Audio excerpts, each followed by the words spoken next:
Hello and welcome back to everyone that's tuned into the American Ultra Stock channel. Thank you so much for being here. We really appreciate having you guys. And I say we, but unfortunately Braden wasn't able to make it to today's video, but I will make sure to bring his notes and thoughts on the transfer window. It's another transfer update, the weekly segment where we bring in all of the news and the rumors that are going around with our USMNT players. Just want to briefly mention and congratulate these guys on their moves. Slonina has gone to League One. He already saved penalties, was a hero for them, and we wish that he does step up now that there is basically a spot. We need someone to step up on the goalkeeping starting spot for the USMNT, and Team Ream, who moved back to MLS.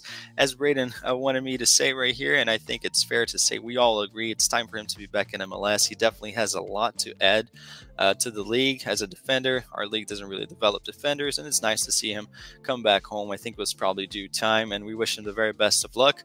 But getting to business right here on the guys that are still looking for a move, just want to mention McKenzie as well. Mark McKenzie, he has finalized his move, another player that we mentioned a few weeks back. Unfortunately, it wasn't the move to Bundesliga as a lot of us wished it would have been, but it's still a step up. He's going to Toulouse and be playing in Ligue 1. Definitely a step up from the Belgian league. They were in Europe last season, as Braden made sure to note right here, and I think it'll be great for him to have a season at a club like this where it's not too big of a step up and can hopefully propel him into a better move in his career in 2-3 years down the line. Maybe he should be in conversation to be tried out by Pochettino. Now, since I think that our Richards, we really need a guy to step up and be a starter right there at the back line. And he was on the bench already against Nantes. Hopefully he gets some minutes against Nice in this weekend, and I'm really excited to watch him this season. Moving on to the weekly saga right here, where we talk about two players that are in Italy, Wes McKennie and Tessmann. First, for Wes, it happened again. Basically the same thing like last summer. Wes has been kind of introduced back into the project at Juve. They tried to get rid of him.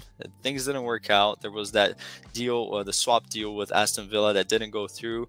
And ultimately, Fiorentina are still interested. I think he should still leave. Braden thinks he should still leave. I think that he'll likely get more minutes somewhere else. But he's technically back in the plans for Juve. We all back him to show on the pitch and prove his worth like he did in the past. And I think that West really should have a move. Not to MLS like some people were saying before with Cincinnati, but I think that there are still some clubs out there. Now, it's heading towards the end of the window and there's nothing concrete, so Fiorentina seems like the only option. But I think he should move regardless. Not much of an update there. It's just the news that he abruptly could be part of back on the plans for Juve. And for Tessmann, well, it's the saga. Now things are a little bit more clear with Italian reports on what's holding up the sale. As we know, the agents basically blocked the move to Inter and Fiorentina because they were asking for a high commission fee. And the reason for that may seem because there are some clubs from England, as we know, the Prem Championship, the clubs there have a lot more value monetarily, they have more money. So the agents know they can get a higher commission fee selling him to those clubs. And there are two unnamed clubs from England. One was indicated by one of the Italian reports right here that it could be Burnley, who are walking through the league. And when I talked to Braden, he mentioned, well, they just sold Sander Berge, so they need a CDM. They're walking through the championship, so they could be back in the Prem very easily next year. Maybe that's an option from him. But Vanoli, his former manager at Venezia, is coaching at Torino. And Torino, right at the beginning of the window, Vanoli was adamant that he wanted Tessmann, but they needed funds to sign him. Well, they just sold Beanova, a fullback, to Atalanta for 20 million euros, and he was happy and said that now they should have funds to sign two priorities of his, and we can assume that Tessmann is one of them. Obviously, he's not going to name the player out of respect for his former club as well, but it could happen. There were also reports that he was seen at the airport in Venice. He had been training with the squad in separate. He had been training with the squad but not doing all the drills, and now it seems like he has said goodbye to the Venice, the canal city, for good. Hopefully he'll be making his transfer, finalizing it, because I think we need him. I think he's a player that can add to that depth at the 6, a bit of a different type of player, and I think we could have a very technical player in there that could grow into a top 5 league player. I back him, have been fully backing him to do so, and hopefully that happens. But now moving on to the new guys that we're going to mention, and I make this face because I'm not too optimistic for the first one. It's going to be Matt Turner.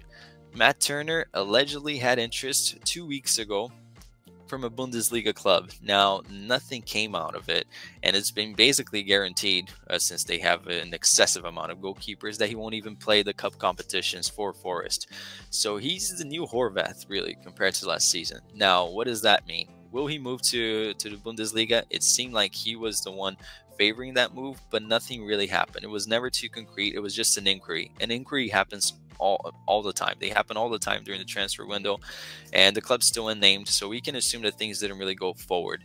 Now, I think that Matt Turner, if he wants to keep his spot, which I'll be honest, I think we need better, and we should do better than him for the next cycle, for this cycle already.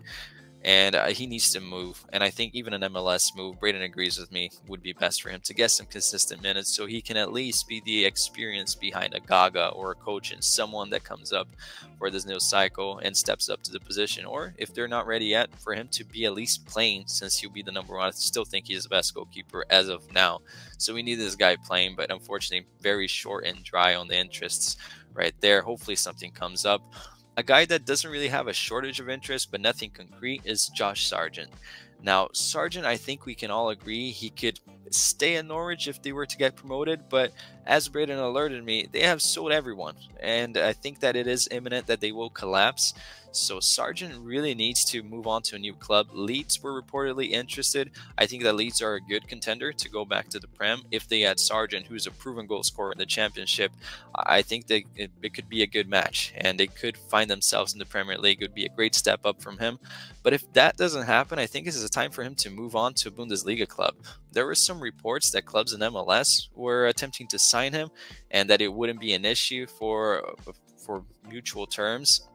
Personal terms, he would be open to the move, but I really don't want to see him there. I think he's still a guy that can challenge Balogun. Pepe, mostly as the backup, has the work rate, has the goals proven in him, but it's time to step up. I think that his career has stagnated by staying in the Championship. It will stagnate if he stays one more season. I think I would, if it's not Leeds or a club that can definitely go up, I think that it would have stagnated, so he needs to move on. But unfortunately, not many reports of clubs with actual interest that we like, at least, because no MLS, and well, Leeds needs to materialize, and let's see what happens. Still everything to be decided there. Maybe he would just stay on Norwich and be the lone survivor of that squad, and yeah, hopefully he can carry them somewhere. But moving on to CCV, staying in the islands right there. And unfortunately, it looks like he'll be staying in Scotland. Galatasaray and Atalanta, surprisingly, had made some inquiries about him. They wanted to talk about him, but Celtic does not want to sell. And Braden wanted to point out, and I want to emphasize, that he is the guy that was so happy to stay there and willingly signed. Obviously, he willingly signed. Nobody put a gun to his head and made him sign, but he signed that contract extension. At that moment, I think that he should have been the victim of some scrutiny that we gave Miles Robinson, for example. He's accepting mediocrity, and I think the very bare minimum for a guy that has offers in Europe and is already in Europe should be to try to take that next step up. The Scottish Premiership, I'll be honest, it's similar level, if not arguably lower in terms of their floor of talent than MLS. And it has shown when he played for USMNT or when he played in the Champions League with Celtic. He was actually one of the worst players when they played Sevilla and cost them the match. I think it's about time that he moves on, but it does not look like it'll happen. So for CCV, the interest was there. We just wanted to report on it since he's technically an A-teamer, but just wanted to give an update to some fans that may not know if he will move or not. It does not look like it'll happen because his contract extension was not a Johnny type of extension where it's just to update the transfer fee and the club to profit, because Celtic does not want to sell, and that was the main holdup. Now, moving on to a guy that did really well at the Olympics, a guy that we backed, and I think we first talked about him back in December. Griffin Yow had a stellar season at Westerlo, helping the club, and as we said, the catalyst for a change in their fortunes, and helped them to safety, and did really well in the Olympics to gather the attention of a few clubs. So there are reportedly 2 championship clubs. We don't really know who yet, but we know that the interest is there. There's Anderlecht, which is likely the safe option because they want him. They've made inquiries about him. It's been known, been reported as well. And then there is also an unnamed German club. Now, Westerlo have apparently allowed him to leave. They basically know he'll leave, and the club was basically certain of that even before the Olympics. Still very quiet on that front, But I think that since the German league starts a little bit later, he hasn't started the Bundesliga per se, it could be a good move for him to make the step up. We both agree, Braden and I, that it is the perfect time for him to take that next step. Looking at his age, he's a winger coming off a good showing, and where all the fans know who he is now, hopefully, and he can take that next step up, and his career is still very young, and I think that it's the perfect time. Even a championship club, I think it's good. He could find himself in the Premier League in 2-3 years. I don't know if by 26 he would be starting, but he could be in the conversation, and it's a perfect time for him to move, because if he doesn't, as we know, Belgian league, it's great for development, but you need to step up, and he has outgrown the league. He has shown enough that he can at least gamble on the next step. I back him to do so and become a part of our call-ups in the future. Then we also have Bryan Reynolds. Very short and simple in this one. Unfortunately, it looks like Hamburg from Germany wanted to sign him, but they couldn't agree on a fee, and he has been staying now. It looks like he'll stay at Westerlo, but they had a good start of the season. He's an integral part of their club. As we know, he's the record club signing, so we can take that as a form of proof on how the club judges him, and them asking for a price that Hamburg couldn't pay or agree to pay, and he's still stuck around in the club, is happy with that, didn't really value the money over the player. So I think staying for him is just the right decision.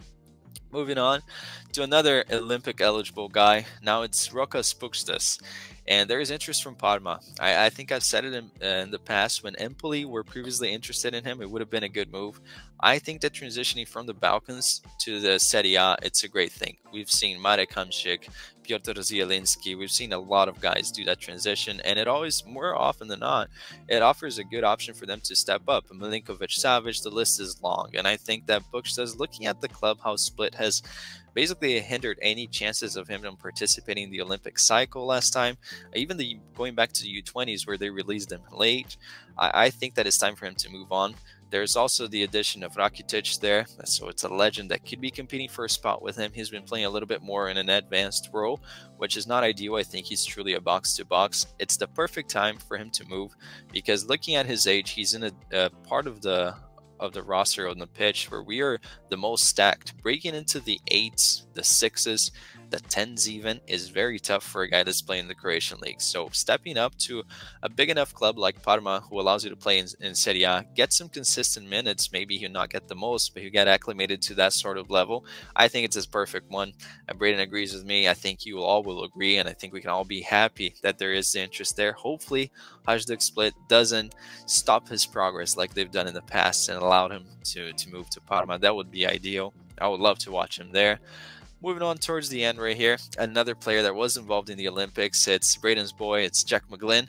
We all love watching that wonder of a left foot that he has, and it looks like there is concrete interest, I think, and Braden points this out as well. The concrete interest from PSV, Feyenoord, Club Brugge, Real Sociedad, and the confirmation that he's going to leave in the winter. Now, I'll say two things. I think that ideally he would need to leave now, so he can get the end of preseason, but at least start the season with the club, as opposed to just adjusting mid-season, especially since he has some deficiencies in the physical side and the physical aspect. But he needs to make the right call right here. He's 21 already. Again, like Pukstas, competing with guys that are in a higher level, used to playing with higher pressure.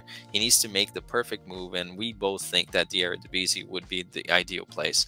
I think even Sociedad, I think it's too big of a step up. He might not get too many minutes. I think playing consistently is key at this age, and if he can stay 1 or 2 seasons in the Eredivisie and get his level and his tempo and just fulfilling some other sides of his game, be like Tessmann, for example, not the fastest, but tactically very, very adaptable, and reading the play, anticipating things a little bit better. I think he could definitely be a guy that could find himself in the A roster. So this move is crucial for him, and hopefully he goes to, I think the best place would be Feyenoord. I think Club Brugge, nice, you'd get a lot of minutes hopefully, but being in the Eredivisie would be best, even if he's a bit part player for this season, because he's going to be joining in January. So it's not too realistic to expect him to be a starter anyway, so I think this is the best move for him. And finally, to conclude this transfer window update, a bit of a different one, and I felt a little weird doing it as well, just by myself. Let me know in the comments below how I did, by the way, but it's John Tolkin. I think one of the few guys that left the Olympics and can say that he didn't have a single bad match. Well, it looks like an MLS club similar to what happened in the Duncan Maguire situation and even the McGlynn one, where he'll be sold in January, is hampering all of his progress because there's a Bundesliga club. We don't know who. We know that Cologne, FC Cologne wanted him, and they would be okay with taking him in January because that's when their transfer ban gets lifted. But there's an unnamed Bundesliga club that wanted him now, but New York Red Bulls does not want to sell him until December. I get the club because I think last season especially, he was their best player. But come on, the guy, he's a defender, so you don't get that many minutes with rotation. And not getting the start of the season, not being there to show at the start of the season, having to join midway, it really affects how a player can impact the club and acclimate to that new surrounding. And moving in January, I don't think it's ideal, especially since he's a fullback. But if the club agrees on that, or if he goes to FC Cologne in January, I think it would be better than just staying in MLS. I think this is a guy that, again, we've pointed it out. Left back, it's a spot where we can have someone to step up and be a competitor with Christopher Lund for that backup vacancy. It's not vacant, but it's a backup spot that it's up for grabs, sort of. And we could watch Tolkin battle it out with Christopher Lund, who's in Serie B now. If he plays even in the second Bundesliga for FC Cologne, I think that's the right move. I just hope that New York Red Bulls does the right thing and releases him. And last but not least, I was almost forgetting my fellow San Diegan, Luca de la Torre. Well, he's out of Celta de Vigo's plans. I think we've been saying that, hinting that throughout the season, even during his hot streak in January. It wasn't the best, and to at least make the club comfortable in keeping him. And Luca, it seems like it's time for him to go to San Diego. There is some interest right there from San Diego FC to sign him. No clubs in Europe have really emerged, so maybe it's time for him to come back home. And that's how we wrap it up this week for the transfer updates. Again, let me know in the comments below, or roast me if you want, on how I did. Try to communicate through all of these sort of in a speed round and give you guys as much info as possible, as well as giving my personal take on Braden stakes as well in the transfers. Let us know which players you think need a move. Which of these moves do you like or do you not like? And what do you think will happen to these players ultimately? Hopefully we see the end of some sagas right there.